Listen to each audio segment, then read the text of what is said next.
ചേട്ടാ, കണ്ണൂരിലെ രാഷ്ട്രീയം ഇങ്ങനെ കത്തിക്കൊണ്ടിരിക്കുന്ന ഒരു സ്ഥിതിയാണ് വരുന്നത്. നമുക്കറിയാം, കണ്ണൂരില് മത്സരിക്കുന്ന മത്സരാർത്ഥികളെ പറ്റിയിട്ട് അറിയാം, പ്രതിപക്ഷത്തെ പറ്റി അറിയാം. പക്ഷെ വാക്പോര് അല്പം കൂടി കനത്തു പോകുന്ന ഒരു സ്ഥിതിയിലേക്കാണ് പോകുന്നത്. ഇപ്പോ വി കുഞ്ഞികൃഷ്ണന്റെ വിഷയം നമുക്കറിയാം. രക്തസാക്ഷി ഫണ്ട് തട്ടിപ്പുമായി ബന്ധപ്പെട്ട് അത് തുറന്നു പറഞ്ഞ ഒരാളാണ് വി കുഞ്ഞികൃഷ്ണൻ. അപ്പോ കുഞ്ഞികൃഷ്ണന്റെ ഭാര്യ പോലും അറിയാതാണ് താൻ മത്സരിക്കുന്നത്. ഇത്തരത്തിലുള്ള ഒരു വാക്പോരിന് ഇറങ്ങിയിരിക്കുകയാണ് വി കെ ശ്രീമതി. എന്താണ് ഈ ശ്രീമതി ടീച്ചർ ഉദ്ദേശിക്കുന്നത്? അല്ല, പി കെ ശ്രീമതി ടീച്ചറായാലും ശൈലജ ടീച്ചർ ആയിരുന്നാലും അവരും ഇതുപോലെ പാർട്ടിക്കെതിരെ പറയാൻ ഒരുപാട് കാര്യങ്ങൾ അവർക്കുള്ളത്. അവർക്കൊന്നും ധൈര്യമില്ലാത്തതുകൊണ്ടാണ് കുഞ്ഞികൃഷ്ണൻ മാഷിനെ പോലെ പുറത്തേക്ക് വരാത്തത്. ഈ പാർട്ടിക്കകത്ത് കുറെ അടിച്ചമർത്തലുകൾ സഹിച്ച് ഒടുവിൽ ആ അടിച്ചമർത്തലിൽ നിന്ന് പൊട്ടി പുറത്തേക്ക് ചാടിയ ആൾക്കാരിൽ ഒരാളാണ് ഈ കുഞ്ഞികൃഷ്ണൻ മാഷ്. അപ്പോൾ കുഞ്ഞികൃഷ്ണൻ മാഷിൻ്റെ കുടുംബത്തെ കുഞ്ഞികൃഷ്ണൻ മാഷിൻ്റെ ഭാര്യയ്ക്കും അറിയില്ല അദ്ദേഹം മത്സരിക്കുന്നതെന്നൊക്കെ പറയുമ്പോഴത്തേക്ക് കുഞ്ഞികൃഷ്ണൻ മാഷിനെ ഒറ്റപ്പെടുത്തുന്നതിൻ്റെ ഒരു തന്ത്രമാണത്. അദ്ദേഹത്തിന് സമൂഹത്തിൽ നിന്ന്, കാര്യം ഒരാൾ സമൂഹജീവിയാകുന്ന കുടുംബത്തിലൂടെയാണ്. ഒരു ഭാര്യ, ഭർത്താവ്, മക്കൾ അടങ്ങുന്നതാണ് ഒരു കുടുംബം. അതിൽ നിന്നാണ് അടുത്ത ഒരു സമൂഹജീവിയായി മാറുന്നത്. അദ്ദേഹത്തിനെ ഒറ്റപ്പെടുത്തുന്നതിൻ്റെ ഒരു തന്ത്രം മാത്രമാണ്. അതവിടെ വിജയിക്കുന്നില്ല. അതായത് CPM എന്ന് പറയുന്ന പാർട്ടിയുടെ ഒരു രീതി എന്ന് പറഞ്ഞാൽ ഒരാൾ പാർട്ടിയിൽ നിന്ന് പുറത്തായാൽ അയാളെ ഉന്മൂലനം ചെയ്യുക, അല്ലെങ്കിൽ പാർട്ടിയിൽ നിന്ന് പോകുന്ന ആളിനെ കൊല്ലുക. അത് അവരുടെ ഒരു രീതിയാണ്. കാര്യം എൻ്റെ കൊച്ചു ഗ്രാമത്തിൽ തന്നെ എനിക്ക് അനുഭവമുണ്ട്. കാര്യം എൻ്റെ നാട്ടിൽ ഞാൻ കേട്ടിട്ടുള്ളത് CPI എന്ന് പറയുന്ന പാർട്ടിയിൽ, CPM അല്ല, CPI എന്ന പാർട്ടിയിൽ നിന്ന് ഒരാൾ കോൺഗ്രസിലേക്ക് ചേർന്നു എന്ന് പറയുന്നു. അയാൾ നിരുപാധികം വെട്ടി പരിക്കേൽപ്പിച്ച് കളഞ്ഞു. അത് വർഷങ്ങൾക്ക് മുമ്പുള്ള കഥയാണ്, 1980s കഥയാണ്. അപ്പോൾ ഈ പാർട്ടി വിദേശത്ത് നിന്ന് വന്നൊരു പാർട്ടിയാണ്. വിദേശത്തും ഇതുപോലെയാണ്. ഈ പാർട്ടിയെ സംബന്ധിച്ച് ദുരൂഹത വളരെയധികം ഉള്ളൊരു പാർട്ടി. നമ്മുടെ ആദ്യത്തെ സംസാരത്തിൽ നമ്മൾ പറഞ്ഞു, കൃഷ്ണപിള്ള മരണം, അഴിക്കോടൻ മരണം, ഇതെല്ലാം ദുരൂഹതയാണ്. അപ്പോൾ ഈ ഒരു പ്ലാൻ, വ്യക്തമായ ഒരു പ്ലാൻ, ഒരാൾ പാർട്ടിക്ക് പുറത്തു പോയാൽ അയാളെ ഒറ്റപ്പെടുത്തുക, മാനസികമായി പീഡിപ്പിക്കുക, ഒറ്റപ്പെടുത്തി പീഡിപ്പിച്ച് അയാളെ തളർത്തുക. അതാണ് ജി സുധാകരനെ പാർട്ടിക്ക് അകത്ത് ചെയ്തത്. പക്ഷെ ടി കെ ഗോവിന്ദന്റെ ആണെങ്കിലും വി കൃഷ്ണപിള്ളയുടെ ആണെങ്കിലും ഭാര്യമാർ നല്ല ശക്തരാണ്. കൃത്യമായി അത് പാർട്ടിയുടെ ഇത്തരം ഈ അടച്ച ആക്ഷേപങ്ങളെ ഒന്നും അങ്ങനെ വിലപ്പോകുന്ന ആൾക്കാരൊന്നുമല്ല. കൃത്യമായി അവർ പ്രതികരണങ്ങൾ നൽകുന്നുണ്ട്. ഇപ്പോ ഇതിനു മുൻപ് ടി കെ ഗോവിന്ദന്റെ ഭാര്യ പറഞ്ഞത് നമ്മൾ കേട്ടതാണ്. ഞാൻ മാഷിനൊപ്പമാണ്, എനിക്ക് മാഷിനെ ഒറ്റപ്പെടുത്താൻ സാധിക്കില്ല. അതേപോലെ തന്നെ അദ്ദേഹത്തിന്റെ സത്യത്തിനൊപ്പം നിൽക്കുകയാണ് ഞാൻ ചെയ്യുന്നത്. അപ്പൊ ആ രീതിയിലാണ് അവർ പ്രതികരിച്ചിട്ടുണ്ടായിരുന്നത്. അതിനുശേഷം അവരെ പാർട്ടിയിൽ നിന്ന് പുറത്താക്കുന്നത് നമ്മൾ കണ്ടിട്ടുണ്ടായിരുന്നു. അതൊക്കെ സ്വാഭാവികമായി എല്ലാവരും പ്രതീക്ഷിക്കുന്ന ഒരു നിലപാട് തന്നെയാണ്. വി കുഞ്ഞികൃഷ്ണന്റെ ഭാര്യയുടെ നിലപാട് അനുസരിച്ചാണെങ്കിൽ എന്ത് പച്ചക്കള്ളമാണ് ടീച്ചറെ വിളിച്ചു പറയുന്നത്. ഞാൻ അറിഞ്ഞിട്ടല്ല പോലും, ഞാൻ അല്ലെങ്കിൽ അദ്ദേഹത്തിനോടൊപ്പമാണ് സഞ്ചരിക്കുന്നത്, അദ്ദേഹത്തിനോടൊപ്പമാണുള്ളത്, ഞാൻ അറിഞ്ഞിട്ടില്ല എന്നൊക്കെ പറയാൻ ടീച്ചറിന്റെ വീട്ടിൽ അല്ലെങ്കിൽ ടീച്ചറിന്റെ വീട്ടിൽ നടക്കുന്ന കാര്യങ്ങളായിരിക്കും പക്ഷെ ടീച്ചർ പറയുന്നത്. അതേപോലെ എല്ലായിടത്തും ഉണ്ടാകണമെന്നില്ലല്ലോ. ഇപ്പോൾ കൃത്യമായി ടീച്ചർക്കെതിരെ ഇപ്പോൾ നമ്മൾ പറയുന്നത് അല്പം കൂടെ ശ്രദ്ധിച്ചൊക്കെ വേണം പറയാൻ. മറ്റുള്ളവരുടെ കുടുംബ വിഷയങ്ങളിലൊക്കെ കയറി തലയിടുന്ന സമയത്ത് പാർട്ടിപരമായിട്ടുള്ള കാര്യങ്ങൾ അല്ലെങ്കിൽ അത്തരം കാര്യങ്ങൾ സംസാരിക്കുന്നതിന്റെ അപ്പുറത്തേക്ക് അവരുടെ ഭാര്യ അറിഞ്ഞിട്ടല്ല, അല്ലെങ്കിൽ ഇവരെങ്ങനെയാണ് ഇങ്ങനെയൊക്കെ പറയാൻ ശ്രീമതി ടീച്ചർക്ക് ആരാണ് അധികാരം നൽകിയിട്ടുള്ളത്? പാർട്ടിയുടെ എന്തെങ്കിലും പ്രത്യേക അനുമതി ഇവർക്കൊക്കെ നൽകിയിട്ടുണ്ടോ? ചില നേതാക്കന്മാരെയൊക്കെ കാണുന്ന സമയത്ത് നമുക്ക് അങ്ങനെ തോന്നിപ്പോകും. ഇപ്പോ MM മണിയെ സംബന്ധിച്ചാണെങ്കിലും സജി ചെറിയാനെ സംബന്ധിച്ചാണെങ്കിലും ഇപ്പൊ ഈ ശ്രീമതി ടീച്ചർ ആണെങ്കിലും ഇവർക്കൊക്കെ ഈ നാക്കിന് ലൈസൻസ് ഇല്ല. ഇങ്ങനെ ആരാണ് പറയാനായിട്ട് എഴുതി കൊടുത്തു വിട്ടിട്ടുള്ളത്? ഇപ്പൊ കണ്ണൂർ ആയതുകൊണ്ട് ഇനി ഗോവിന്ദൻ മാസ്റ്റർ പറഞ്ഞിട്ടുണ്ടോ എനിക്ക് പറയാൻ സാധിക്കത്തില്ല, എന്റെ ഭാര്യ മത്സരിക്കുന്നത് അതുകൊണ്ട് നിങ്ങൾ ഇരുന്ന് പറഞ്ഞോളൂ. നിങ്ങൾ എന്തായാലും മത്സര സ്ഥാനത്തൊന്നും ഇല്ലല്ലോ, നേതൃത്വത്തിന്റെ കൂടെ തെരഞ്ഞെടുപ്പ് പ്രചരണത്തിന് മാത്രമല്ലേ ഉള്ളൂ. അതേപോലെ രക്തസാക്ഷി ഫണ്ട് തട്ടിപ്പുമായി ബന്ധപ്പെട്ട് പേര് വന്ന ആളുടെ കൂടെ, മധുസൂദനന്റെ കൂടെ വോട്ട് തേടി ഇറങ്ങുന്ന PK ശ്രീമതിക്ക് അത് സാധിക്കുമെങ്കിൽ ഇത്തരത്തിലുള്ള കാര്യങ്ങൾ മുന്നോട്ട് പറയാനും അവർക്ക് മടിയൊന്നും ഉണ്ടാവില്ല. പക്ഷെ ഇതിൽ ഒരു പാളിച്ച പറ്റിപ്പോയി. കൃത്യമായി ഇദ്ദേഹത്തിന്റെ ഭാര്യ മുന്നോട്ട് വന്ന് പറയുകയുണ്ടായി, അങ്ങനെയൊന്നുമല്ല, എന്റെ അറിവോട് തന്നെയാണെന്നുള്ളത്. അപ്പോൾ ഇതിലും അങ്ങ് പാളിച്ച പറ്റി പോവുകയാണ് ചെയ്യുന്നത്. ഇവർക്ക് ആ ഒരു ഉൾഭയം മുന്നോട്ട് വരുന്നത് കൊണ്ടായിരിക്കാം ഇവരെ ഏൽപ്പിച്ചിട്ടുള്ളത്. ഇപ്പൊ മധുസൂദനന്റെ വിജയവുമായി ബന്ധപ്പെട്ടിട്ടുള്ള കാര്യങ്ങൾക്കാണ് VK ശ്രീമതി ഏൽപ്പിച്ചിട്ടുള്ളത്. അതുകൊണ്ടാണല്ലോ അവർ പ്രചരണ കാര്യങ്ങൾക്കും വോട്ട് തേടിയൊക്കെ ഇറങ്ങുന്നത്. അപ്പോ അതെങ്ങനെയെങ്കിലും എത്തിക്കാം, അല്ലെങ്കിൽ എങ്ങനെയെങ്കിലും ഭൂരിപക്ഷം പിടിച്ചെടുക്കാം. നേരത്തെ നമ്മൾ പേരാവൂർ കണ്ടതാണ്. KK ശൈലജ ടീച്ചർ പറയുന്നത് മാക്സിമം എങ്ങനെയെങ്കിലും ഈ മണ്ഡലങ്ങൾ പിടിച്ചെടുക്കുക എന്നുള്ളതാണ് ലക്ഷ്യം. കോൺഫിഡൻസ് പോയി, CPMന്റെ കോൺഫിഡൻസ് പോയി എന്നുള്ളത് ആ ഒരു വാക്കിൽ നിന്ന് നമ്മൾ മനസ്സിലാക്കാൻ പറ്റും.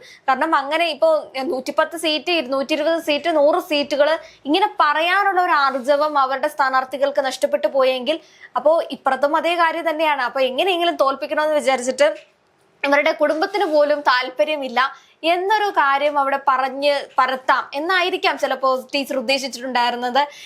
ഇത്തരത്തിലല്ലാതെ ഇവർക്ക് വേറൊന്നും പറയാനില്ലേ? അല്ലെങ്കിൽ ഈ ഇദ്ദേഹം ഉന്നയിച്ച വിഷയങ്ങളെ പറ്റിയിട്ടൊന്നും ഇവർക്ക് സംസാരിക്കാനില്ലേ? അതിനെക്കുറിച്ചൊന്നും അവർ സംസാരിക്കില്ല. അവർക്ക് വിഷയങ്ങൾ വഴിതിരിച്ച് വിടുക. കാര്യം ഈ പറയുന്ന കാര്യങ്ങളൊന്നും തന്നെ ഒരു കാര്യവുമില്ലാത്ത കാര്യങ്ങളാണ് പറയുന്നത്. അതായത് ഇവർ പറയുന്നതിൻ്റെ അർത്ഥം CPM എന്ന് പറയുന്ന പാർട്ടി ഒരു കുടുംബമാണ്, അവരൊരു കുടുംബമാണ്. ആ കുടുംബത്തിനകത്ത് ഈ പറയുന്ന കുഞ്ഞികൃഷ്ണൻ മാഷിൻ്റെ ഭാര്യ ഉൾപ്പെടെ ഉള്ളവരെല്ലാം ആ കുടുംബത്തിലെ അംഗമാണ് എന്നൊക്കെ രീതിയിൽ പറയുക. അതെല്ലാം ഒരു ക്ലീശ ആയിക്കൊണ്ട് മാറി. ഒരു കുടുംബമാണ് എന്നുണ്ടെങ്കിൽ രക്തസാക്ഷിയുടെ ഫണ്ട് തട്ടിപ്പുമായി ബന്ധപ്പെട്ട് വന്ന വാർത്തയിൽ ഈ കുടുംബത്തിനകത്ത് ചർച്ച ചെയ്യാത്തന്തേ, പാർട്ടിക്കകത്ത് ചർച്ച ചെയ്യാത്തന്തേ, ചർച്ച ചെയ്തിട്ട് അതിനകത്ത് എന്താ സംഭവിച്ചതെന്ന് ഒരു വേള ഈ കുഞ്ഞികൃഷ്ണൻ മാഷ് ഇരിക്കുന്ന വേദിയിൽ തന്നെ പറഞ്ഞാൽ മതിയായിരുന്നു. സഖാവേ, ഇങ്ങനെ ഞങ്ങൾക്ക് തട്ടിപ്പ് പറ്റിപ്പോയി, അത് സമ്മതിക്കാത്തന്തേ, പേഴ്സണൽ അക്കൗണ്ടിലാണ് ഈ കാശെല്ലാം വന്നത്, അതറിയോ? അതാണ് മാഷ് ചോദ്യം ചെയ്തത്. പേഴ്സണൽ അക്കൗണ്ടിലാണ് വന്നത്. ഇത് അദ്ദേഹത്തിന്റെ പേരിൽ, ഈ പറയുന്ന മരണപ്പെട്ട വ്യക്തിയുടെ പേരിൽ അവരുടെ കുടുംബത്തിന്റെ പേരിൽ തയ്യാറാക്കിയ ഫണ്ട് തുടങ്ങിയ അക്കൗണ്ടിലേക്കാണ് ഫണ്ട് വരേണ്ടത്. പകരം കണ്ടുപിടിക്കുമ്പോഴത്തേക്ക് എന്താണ് ഈ പറയുന്ന MLA ഉൾപ്പെടെയുള്ളവരുടെ പേരിലാണ് വരുന്നത്. അത് അവിടെ ഒരു കുടുംബമാണെങ്കിൽ നിങ്ങൾ അത് ചർച്ച ചെയ്ത് തീരുമാനിക്കാത്തത്. രണ്ടാമത് നമുക്ക് പറയേണ്ട ഒരു കാര്യം എന്ന് പറയുന്നത്, ഇത് ചില ബോധ്യപ്പെടുത്തലുകളാണ്. ഇത് ശ്രീമതി ടീച്ചർ ആരെയൊക്കെ ബോധ്യപ്പെടുത്തുകയാണ്. കാര്യം ബോധ്യപ്പെടുത്തലാണ് അവർക്ക് വേണ്ടത്. ഞാൻ ഇതെല്ലാം അവർ പറയുന്നത് ശരിക്കും മനസ്സിൽ നിന്ന് കൊണ്ടല്ല. കാര്യം അവരൊക്കെ വീർപ്പുമുട്ടിയിരിക്കുകയാണ്. അവരിത് കുഞ്ഞികൃഷ്ണൻ മാഷിന്റെ ഭാര്യ ഇത് അറിഞ്ഞില്ല, മാഷിനെ ഞാൻ പറയാനുള്ളത് പറഞ്ഞു, ഇതൊക്കെ നിങ്ങൾ കേട്ടോ. ഇത് പാർട്ടി നേതൃത്വത്തെ അറിയിക്കാനുള്ള ഒരു ബോധ്യപ്പെടുത്തലാണ്. ഞാനിത് പറഞ്ഞു. ഇപ്പോ ശ്രീമതി ടീച്ചർ CC അംഗമാണ്. ഞാനൊരു കാര്യം പറയട്ടെ, അവർ സെൻട്രൽ കമ്മിറ്റി അംഗമാണ്. അവർ ഈ പറയുന്ന AKI സെൻട്രലിലെ സെൻട്രൽ കമ്മിറ്റി അംഗത്തിന് എവിടെ പാർട്ടിയുടെ സംസ്ഥാന സെക്രട്ടേറിയറ്റ് കൂടുമ്പോഴും അവർക്ക് പങ്കെടുക്കാം. AKI സെൻട്രലിലെ കമ്മിറ്റിയിലേക്ക് പങ്കെടുക്കാൻ വരുന്ന ശ്രീമതി ടീച്ചറെ നിങ്ങൾ എന്തിനോട് വന്നാൽ നിങ്ങൾ ഇറങ്ങിപ്പോ എന്ന് പിണറായി വിജയൻ പറഞ്ഞ വാർത്ത ഇവിടെ പുറത്തു വന്നിട്ടുണ്ട്. അവർക്ക് അംഗീകാരമായിരിക്കാം. അവർക്ക് അംഗീകാരം എന്ന് പറഞ്ഞാൽ അവർ ഇറങ്ങിപ്പോന്ന് പറയുമ്പോൾ അവർ ഇൻസൾട്ട് ചെയ്തില്ലേ? ചേട്ടാ, അത് സാധാ മനുഷ്യർക്കാണ് അത് അപമാനമായിട്ടും അധിക്ഷേപങ്ങളായിട്ടും തോന്നുന്നത്. പാർട്ടി അടിമകൾക്കാണെങ്കിൽ അത് പുഷ്പഹാരം ഇട്ട് സ്വീകരിക്കുന്ന പോലെ ആയിരിക്കും ഇറങ്ങിപ്പോകും. നമ്മൾ എത്ര പാർട്ടി അടിമകളെ കണ്ടു. ആദ്യം ഒരു പെൺകുട്ടിയെ കണ്ടു, ആദ്യം ഒരു പെൺകുട്ടിയെ കണ്ടു, അതിനുശേഷം വേറൊരാളെ, കഴിഞ്ഞ ദിവസം ഒരാളെ കണ്ടു. ഇവരോടൊക്കെ ചോദിക്കുന്ന സമയത്ത് നമുക്കത് അപമാനമായിട്ടും അധിക്ഷേപങ്ങളുമായിട്ടും തോന്നുന്ന കാര്യങ്ങളിൽ ഇതൊക്കെ ഇവർക്കാണ്. ശ്രീമതി ടീച്ചർ അതിൽ പരാതി പറഞ്ഞിട്ടുണ്ട്. ടീച്ചർ ഈ കാര്യം പുറത്തു വരുന്ന മാതൃഭൂമി വാർത്തയിലൂടെയാണ്. ഈ AKI സെന്ററിലെ ശ്രീമതി ടീച്ചർ ശ്രീ പിണറായി വിജയനെതിരെ ഈ വിഷയത്തിൽ പരാതി ഉന്നയിച്ചിട്ടുണ്ട്. അവരെങ്ങും തൊടാതെ അവർ പറഞ്ഞിരുന്നത്. അതിൽ എല്ലാത്തിനും ഒരു അതിരുണ്ട്. ഇപ്പൊ ഈ നടക്കുന്ന തിരഞ്ഞെടുപ്പിൽ തന്നെ പിണറായി വിജയൻ കൊണ്ടുവന്ന പാർട്ടിക്കകത്ത് ഇംപ്ലിമെന്റ് ചെയ്ത പല കാരണങ്ങൾ കൊണ്ടാണ് പല നേതാക്കളും ഇപ്പൊ പറഞ്ഞിരിക്കുന്നത്. എന്തുകൊണ്ട് ഗോവിന്ദന്റെ ഭാര്യയെ ഈ പറഞ്ഞ രീതിയിൽ തളിപ്പറമ്പിൽ സ്ഥാനാർത്ഥിയാക്കിയപ്പോൾ പിണറായി വിജയൻ ഇടപെട്ടില്ല എന്നാണ് ഈ പറയുന്ന TK ഗോവിന്ദൻ എന്ന് പറയുന്ന നേതാവ് തന്നെ തൃശങ്കൂരിൽ ഇരിക്കുമ്പോൾ താൻ ഇനി തളിപ്പറമ്പിലെ കാര്യം എങ്ങനെയാ പോയി നോക്കുന്നത്? അദ്ദേഹം പറയണം. പിന്നെ എന്തിന്? താൻ തന്നെയാണ് പാർട്ടി, താൻ തന്നെയാണ് മുഖ്യമന്ത്രി. ഇവിടെ ആലപ്പുഴയിലും പത്തനംതിട്ടയിലും കരുനാഗപ്പള്ളിയിലും ജില്ലാ സമ്മേളനങ്ങൾ നടക്കുമ്പോൾ, സംസ്ഥാന സമ്മേളനത്തിന് മുമ്പ് ജില്ലാ സമ്മേളനം നടക്കുമ്പോൾ അവിടെ കസേരയിട്ടിരുന്നു ഇവിടെ ആരുടെ അടിയുണ്ടാക്കണത് ഞാൻ കാണട്ടെ എന്ന് പറഞ്ഞിരുന്ന സംസ്ഥാന മുഖ്യമന്ത്രിയാണ് ഇദ്ദേഹം അവിടെ കസേരയിട്ടിരുന്നാണ് ബഹളം നിയന്ത്രിച്ചത്. അപ്പൊ ഇദ്ദേഹം എല്ലാം ഇങ്ങനെ കാണാതെ പോയാൽ സംഭവം നടക്കൂ. അദ്ദേഹം അറിഞ്ഞുകൊണ്ടാണ് എല്ലാം പോകുന്നത്. അപ്പൊ അദ്ദേഹത്തിന് പറഞ്ഞുകൂടായിരുന്നോ, എന്തേ ഗോവിന്ദ ഈ പാനലിൽ നിങ്ങളുടെ ഭാര്യ മാത്രമേ ഉള്ളൂ എന്ന് ചോദിച്ചുകൂടായിരുന്നു? അപ്പൊ ഇത് അതാണ് ചോദ്യം ചെയ്യുന്നത്. അതൊക്കെ പാർട്ടി വിഭജനം ചെയ്ത സീറ്റുകളായിരിക്കാം. ചിലയിടത്ത് തനിക്ക് ഇഷ്ടമുള്ള നമ്മൾ സുധാകരൻ പറഞ്ഞ ഒരു കാര്യം കൂടെ അതിൽ നോക്കണം. എന്താ പറഞ്ഞു വെച്ച ചില സീറ്റുകൾ ഉണ്ട്, അത് അവർക്ക് കിട്ടുമെന്ന് സീറ്റുകളല്ലേ അതിലവർക്ക് ഇപ്പൊ മധുസൂദനൻ ജയിക്കുമോ? മധുസൂദനൻ നാണം കെട്ടാണ് വോട്ട് ചോദിച്ചു പോകുന്നത്. നാണം കെട്ടാണ്. 6 സീറ്റിൽ 1 സീറ്റ് സനോജിന്റെ ആണെന്ന് ഇവരുടെ തന്നെ പാർട്ടി നേതാവായിട്ടുള്ള KK ശൈലജ ടീച്ചറാണ് പറഞ്ഞിട്ടുള്ളത്. ജയിക്കുമെന്ന് ഉറപ്പുള്ള സിറ്റിംഗ് സീറ്റാണ് സനോജിന്റേത്. ആ സീറ്റിലൂടെ സനോജ് മത്സരിച്ച് അസംബ്ലിയിലേക്ക് പോകട്ടെ എന്ന്. അത് പ്രശ്നമൊന്നും ഇല്ലാത്ത രീതിയിൽ പറഞ്ഞതാണ്. അവരുടെ വേദനയാണ് അവർ പറയുന്നത്. അവരുടെ വേദന അവർ പങ്കിട്ടതാണ്. ഞാൻ മത്സരിച്ച് ജയിച്ച് ലക്ഷങ്ങളുടെ 50,000 1 ലക്ഷം അടുപ്പിച്ച് വോട്ടിനാണ് അവർ ഏറ്റവും കൂടുതൽ ഭൂരിപക്ഷം കിട്ടിയാണ്. ആ സീറ്റ് ഈസി ആയിട്ട് അയാൾ പിടിക്കും, എന്റെ സീറ്റ് ആയിരുന്നു എന്നവർ വേദനയോടെ പറയുന്നതാണ്. ഇവിടെ നമ്മൾ പറയുന്നത് ഈ പയ്യന്നൂർ സീറ്റിൽ പയ്യന്നൂർ മത്സരിക്കുന്ന മൗസൂദിന് ഈ പറയുന്ന രക്തസാക്ഷി ഫണ്ട് തട്ടിപ്പുമായി ബന്ധപ്പെട്ട് അദ്ദേഹത്തിന് ബന്ധമുണ്ട്.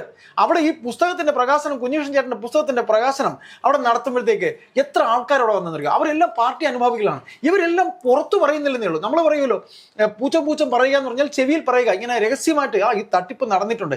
ഇതിൽ സംഭവിക്കാൻ പോകുന്നത് അതിൽ ഒരു വോട്ട് ഈ പറയുന്ന മൗസൂദിന് കുറയുകയാണെങ്കിൽ, വോട്ട് 10 വോട്ട് കുറയുകയാണെങ്കിലും അത് ഈ പറയുന്ന പാർട്ടിക്ക് വരുന്നൊരു കുറവല്ലേ. ഇന്നലെ വരെ കിട്ടിയ അയാൾ ജയിക്കുമായി. അത് പാർട്ടി ആശയങ്ങളും പാർട്ടി അനുഭവങ്ങളും കൊണ്ട് നടക്കുന്നവർക്ക് മാത്രമേ അത്രയും വോട്ട് അങ്ങനെ ഉണ്ടാവും. അല്ല, അങ്ങനെ ചിന്തിക്കാറുള്ളൂ. ഇപ്പൊ ഈ സർക്കാർ അല്ലെങ്കിൽ ഇപ്പൊ ഈ തെരഞ്ഞെടുപ്പിനെ സംബന്ധിച്ച് ഇതിന്റെ ഇവരുടെ നേതാക്കൾ തന്നെ പറഞ്ഞിട്ടുണ്ട്, മാക്സിമം മണ്ഡലങ്ങൾ പിടിക്കുക, അതാണ് ലക്ഷ്യം എന്നുള്ളത്. അതിന്റെ അപ്പുറത്തേക്കും ഭരണവിരുദ്ധ വികാരം അല്ലെങ്കിൽ പാർട്ടി വിട്ടു പോയവരെ പറ്റി അല്ലെങ്കിൽ പാർട്ടിയുടെ ആശയങ്ങൾ നശിച്ചു പോയിട്ടുണ്ടോ അല്ലെങ്കിൽ പാർട്ടിയുടെ ഇത്തരം കാര്യങ്ങളൊന്നും അവർ ചിന്തിക്കുന്നില്ല. അതുകൊണ്ടാണ് നമ്മൾ ഇത്തരം വിഷയങ്ങളൊക്കെ മുന്നോട്ട് വരുന്ന സമയത്ത് ഇവരെ ഇത് ബാധിക്കാത്തത് കൊണ്ടാണ്. കാരണം അവരുടെ നിലവിലുള്ള ലക്ഷ്യം എന്ന് പറയുന്നത് പിടിക്കാൻ പറ്റുന്ന അത്രയും പിടിക്കുക, വീണ്ടും ഭരണത്തിൽ എത്താൻ നോക്കുക, അത് മാത്രമാണ് മുന്നിൽ കാണുന്നത്. അല്ലാതെ ഇപ്പോ ടി.കെ. ഗോവിന്ദനെ സമാധാനിപ്പിക്കാനോ അല്ലെങ്കിൽ നമ്മുടെ വി. കുഞ്ഞികൃഷ്ണനെ സമാധാനിപ്പിക്കാനോ ഇനി ജി. സുധാകരനെ സമാധാനിപ്പിക്കാനോ ഇതിനൊന്നും അവർക്ക് സമയമില്ല. അവർക്ക് ആകെയുള്ളത്, കാരണം അത്തരം പ്രശ്നങ്ങളൊക്കെ പരിഹരിച്ചു പോയി കഴിഞ്ഞാൽ പാർട്ടി നന്നാവണം അല്ലെങ്കിൽ പാർട്ടി ആശയങ്ങൾ നശിച്ചു അങ്ങനത്തെ ചിന്താഗതി ഇല്ലാത്തത് കൊണ്ടാണ് അവരതിനെ ആ വഴിക്ക് വിട്ടിരിക്കുന്നത്. അല്ല, അവർ പറയുന്നത് ചില ബോധ്യപ്പെടുത്തലെന്ന് നമ്മൾ നേരത്തെ പറഞ്ഞില്ലേ, അത് പറയുന്ന പിണറായി വിജയനും പാർട്ടി സെക്രട്ടറി ഒക്കെ അറിയാൻ വേണ്ടിയിട്ടാണ്. ഇപ്പൊ ഞങ്ങളിതാ പറഞ്ഞിട്ടുണ്ട്, ഞങ്ങളിതാ ഈ കാര്യം അദ്ദേഹത്തിന് വേണ്ടി, ഞങ്ങളിതാ പാർട്ടിക്ക് വേണ്ടി പറഞ്ഞിട്ടുണ്ട്. എങ്ങനെ ചില ബോധ്യപ്പെടുത്തലുകളിലൊക്കെയാണ് ഇവരൊക്കെ ഈ പാർട്ടിക്കകത്ത് നിൽക്കുന്നത്. നിങ്ങൾ പറയുന്ന പോലെ അടിമയൊന്നുമില്ല. എന്നെങ്കിലും ഒരിക്കൽ ഇവരും പൊട്ടിത്തെറിക്കും. ഇപ്പൊ ഞാനൊരു കാര്യം പറയട്ടെ, പേരാവൂര് മത്സരിക്കുന്നു ശൈലജ, എന്തെങ്കിലും ഒരിക്കൽ പൊട്ടിത്തെറിക്കുന്നത് അല്ല, എന്തെങ്കിലും ഒരിക്കൽ പൊട്ടിത്തെറിക്കുന്നിരിക്കട്ടെ. ഇനിയിപ്പോ ഞാൻ എന്നെ പറയുന്നതെല്ലാം കേട്ട് ഇരിക്കുക എന്ന് പറയുന്നത് അതൊരു അടിമത്തം തന്നെയാണ്. അതുകൊണ്ടാണ് അടിമ എന്ന് പറയുന്നത്. പുറത്തേക്ക് വരുമ്പോഴാണ് നമ്മൾ അടിമയല്ലാതാകുന്നതും. ഏത് പ്രത്യയശാസ്ത്രമാണെങ്കിലും ഞാൻ പ്രത്യയശാസ്ത്രത്തെ മാത്രമേ വിശ്വസിക്കുന്നുള്ളൂ. ആ പ്രത്യയശാസ്ത്രത്തിന് എതിരായി അതുമായിട്ട് യാതൊരു ബന്ധവുമില്ലാതെ പ്രവർത്തിക്കുന്ന ആൾക്കാരുടെ പിന്നാലെ അല്ലെങ്കിൽ അവർ പറയുന്നത് കേട്ട് ഞാൻ വീണ്ടും നിൽക്കുന്നുണ്ടെങ്കിൽ അതിനെയാണ് അടിമത്തം എന്ന് വിളിക്കുന്നത്. അല്ലാതെ അടിമകളാക്കി വെക്കുക എന്ന് പറയുന്നത് കൊണ്ട് അതാണ്. അല്ലാതെ ആശയങ്ങളും ഇത്തരം ആശയങ്ങളുമായി പ്രശ്നമുണ്ടായി പുറത്ത് വരുന്ന ആൾക്കാരാണല്ലോ ഇത്തരം ചർച്ചാ വിഷയങ്ങളായി അങ്ങനെ ഫൈറ്റ് ചെയ്ത് നിൽക്കുമൊന്നുമല്ല ചേട്ടാ. ഈ ആശയങ്ങൾ വേറെ അല്ലെങ്കിൽ പാർട്ടിയുടേതായിട്ടുള്ള രീതികൾ വേറെ. ഇപ്പൊ ഇതിനകത്തിൽ പാർട്ടി ചോറ് തിന്നിട്ടുണ്ട് എന്ന് അതിനകത്തിൽ അത് പറയാനൊരു സാഹചര്യമുണ്ട്. കാരണം ആശയങ്ങളുടെ ഒരു അടിമത്തം അല്ലാതെ അതൊരു മറ്റൊരു രീതിയിൽ അധികാരത്തിന്റെ അടിമത്തമാണ്, അല്ലെങ്കിൽ ഇവിടെ ഇങ്ങനെയാണെന്നുള്ളൊരു ധാർഷ്ട്യത്തിന്റെ അടിമത്തമാണ്. ആ അടിമത്തം ഇവരൊക്കെ മാറുമെന്നുള്ളത് അറിയില്ല. കാരണം ഇത്രയധികം അതൊരു ഇനിയിപ്പോ അതൊരു മാനസികാവസ്ഥയായി അവർ മാറിക്കൊണ്ടിരിക്കുന്ന ഒരു കാര്യമാണ്. നമ്മളതിപ്പോ ഇങ്ങനെ പറഞ്ഞത് കൊണ്ടോ അല്ലെങ്കിൽ എത്രയധികം പ്രശ്നങ്ങൾ ഉണ്ടായതുകൊണ്ട് ഇനി എത്ര GS മുന്നോട്ട് വന്നിട്ടുണ്ടെങ്കിലോ അവരത് മാറാനൊന്നും പോകുന്നില്ല. കാരണം അത് ഇവരിങ്ങനെയാണ്. നമ്മൾ എത്രത്തോളം ഇവരെ പറഞ്ഞിട്ടുണ്ടെങ്കിലും ഇപ്പോ ഇവരുടെ പുതിയതായിട്ട് ചേർന്നിട്ടുള്ള ഒരാൾ പോലും ഇങ്ങനെയാണ് സംസാരിക്കുന്നത്. അതിൽ തന്നെ നമുക്ക് അത്ഭുതം തോന്നേണ്ടിയിരിക്കുന്നില്ലേ? എന്തുകൊണ്ടാണ് ഇതിങ്ങനെ ഒരു കാറ്റഗറൈസ് ചെയ്തപ്പെട്ടു പോകുന്നതാണോ? ആശയങ്ങൾക്ക് അപ്പുറത്തേക്കും ഇവരുടെ മറ്റു പല കാറ്റഗറൈസ് ഓഫ് സാധനങ്ങളാണ് ഇവർ പിന്തുടർന്നു പോകുന്നത്. അക്രമ രാഷ്ട്രീയത്തെ അല്ലെങ്കിൽ ആശയങ്ങൾക്കപ്പുറത്തേക്കും അക്രമ രാഷ്ട്രീയം കയ്യിലെടുക്കുന്ന ഒരു ജനതയെ നമുക്ക് കാണാൻ പറ്റുന്നുണ്ട്. അപ്പോൾ ഇത്തരം രീതികളെ നമുക്ക് ഇപ്പൊ 80 വയസ്സുള്ള ആളെ നമുക്ക് തിരുത്താൻ പറ്റുന്നില്ല, പക്ഷെ 20 വയസ്സുള്ള ആളെ നമുക്ക് തിരുത്താൻ സാധിക്കും. പക്ഷെ ഈ ആരംഭഘട്ടം തൊട്ട് നമുക്ക് പോകണം. അല്ലാതെ ഇവര് പോകുന്ന ഘട്ടങ്ങളിലെല്ലാം ഇവർ ഈ പറയുന്ന പരമ്പരാഗത രീതി തന്നെ പിന്തുടർന്നു പോവുകയാണെങ്കിൽ നമുക്ക് പിന്നീടും ഒരു പിണറായി വിജയനെ തന്നെ കാണാൻ സാധിക്കുകയുള്ളൂ. അതിപ്പോ എത്ര വർഷം കഴിഞ്ഞിട്ടുണ്ടെങ്കിലും ആ രീതി തന്നെയാണ്. പക്ഷെ നമുക്ക് പറയാൻ സാധിക്കില്ല ഈ ഒരു പാർട്ടിയുടെ ഇത്തരം ആശയ മനോഭാവങ്ങൾ കൊണ്ട് എത്ര കാലം ഇവിടെ നിലനിൽക്കുമെന്നുള്ളത്. കാരണം സർവൈവൽ പീരീഡിലാണ്, പാർട്ടിയാണ് സർവൈവൽ പീരീഡ്. അതിൽ ഇതിനകത്ത് ഈ പറയുന്ന രക്തസാക്ഷി ഫണ്ട് തട്ടിപ്പുമായി ബന്ധപ്പെട്ട് മധുസൂദനെതിരെ നിശബ്ദ വോട്ടുകൾ പയ്യന്നൂരിൽ ഉണ്ടാകും, തളിപ്പറമ്പിലും ഉണ്ടാകും. അത് പാർട്ടി ഭയപ്പെടുന്നുണ്ട്. ആ ഭയപ്പെടലാണ് ഇതിപ്പോ ഈ പറയുന്ന രീതിയിൽ പുറത്തു വരുന്നത്. അദ്ദേഹത്തെ ഒറ്റപ്പെടുത്താൻ, അങ്ങനെയെങ്കിലും ഒറ്റപ്പെടുത്തുക, കോർണർ ചെയ്യുക, ഒരാളെ കോർണർ ചെയ്യുന്ന ഒരു രീതിയാണ് ഈ പറയുന്നത്. കുഞ്ഞികൃഷ്ണൻ മാഷിനെ കോർണർ ചെയ്യുന്നു, ഈ പറയുന്ന ടി.കെ. ഗോവിന്ദനെ കോർണർ ചെയ്യുന്നു, അദ്ദേഹത്തിന്റെ ഭാര്യയെ പറയുന്നു, അദ്ദേഹത്തിന്റെ ഭാര്യ കഴിച്ച ചോറിനെ പറയുന്നു. അപ്പൊ ഇവിടെ ഇത്രയേ ഉള്ളൂ. ഈ പാർട്ടിയിൽ ഇത്തരത്തിൽ പാർട്ടിയിൽ നിന്ന് പുറത്തുപോയി ഇനിയും പല രഹസ്യങ്ങൾ വിളിച്ചു പറയുമോ എന്നൊരു ആശങ്ക ഒരു തെരഞ്ഞെടുപ്പ് ഘട്ടത്തിൽ CPM-ന്റെ ചരിത്രത്തിൽ ഇങ്ങനെ അവരുടെ കണ്ണൂർ കോട്ടയിൽ തന്നെ വിമത സ്ഥാനാർത്ഥി ഉണ്ടാകുന്നതും ചരിത്രത്തിൽ ഇല്ലാത്തതാണ്. അപ്പൊ ഇനി ജയിച്ചാലും ചരിത്രം ചരിത്രം മാറ്റിക്കുറിക്കപ്പെടുകയാണ്. ഇന്ന് വരെ CPM-ന്റെ ചരിത്രത്തിലില്ലാത്തൊരു സംഗതി ഉണ്ടായി എന്ന് നമുക്ക് ഇനി പിൽക്കാലത്ത് നമുക്ക് പറയേണ്ടി വരും. അവർക്ക് നഷ്ടമാകുന്നത് ഉറപ്പായിട്ടുള്ള ഇപ്പം ലീഡ് കുറയുമ്പോൾ തന്നെ അത് അവർക്കൊരു മോശമാണ്. ജയിച്ചാലും ഇല്ലെങ്കിലും കുഞ്ഞികൃഷ്ണൻ മാഷ് കുറെ വോട്ട് പിടിക്കുമല്ലോ. അതുപോലെ തന്നെ ഇദ്ദേഹം വോട്ട് പിടിക്കുമല്ലോ, ഗോവിന്ദന്റെ ഭാര്യയ്ക്കെതിരെ വോട്ട് പിടിക്കുമല്ലോ. അതൊക്കെ തന്നെ അവർക്കൊരു ഏറ്റവും വലിയ കുറവല്ലേ. അപ്പൊ അതിനെയല്ല അവർ ഇപ്പോഴേ ഭയപ്പെടുന്നു. ഗോവിന്ദൻ ഭയപ്പെടുന്നു, പിണറായി വിജയൻ ഭയപ്പെടുന്നു, കണ്ണൂർ ലോബി ഭയപ്പെടുന്നു. ഇത്രേ ഇതിൽ മനസ്സിലാക്കാനുള്ളൂ. ആ ജയം ഇങ്ങനെ അവരെ അവസാനിക്കുമോ നമുക്ക് നോക്കാം. കാരണം അവസാനം അല്ല, അത് ഇപ്പോഴേ തുറിച്ചു നോക്കുകയാണ്. പാർട്ടിയിൽ നിന്ന് പുറത്തുപോയവരുടെ വോട്ട് ഇപ്പോഴേ അവരെ തുറിച്ചു നോക്കുകയാണ്. സൈലന്റ് ആയിട്ട് അവർക്കെതിരെ പണി നടക്കുക തന്നെ ചെയ്യും. ജനം കരുതി വെച്ച് പണി നോക്കാം.